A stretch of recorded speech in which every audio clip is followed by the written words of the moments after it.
I'm going to give you the answer of this question. The question is, which country once had vending machines selling mashed potatoes? Well, now I give you the answer for this question, and the correct answer for the question is Singapore. So that is the answer for the question. Hi, thank you so much for watching this video. If you find this video is very useful, you can help this channel to grow by subscribing this channel. Please this subscribe button and don't forget to like this video. And if you find this video is not really good, or you don't really like this video, or you kind of feel that it's a little bit offensive or something like that, you can click this one, dislike button. You can do that anyway.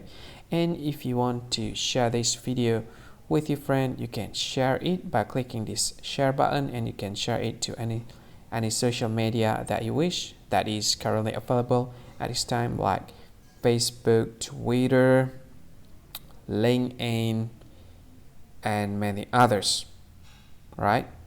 And if you want to add this video to your playlist, you can click this one. You can watch this video later, and you can find more options by clicking these three dots.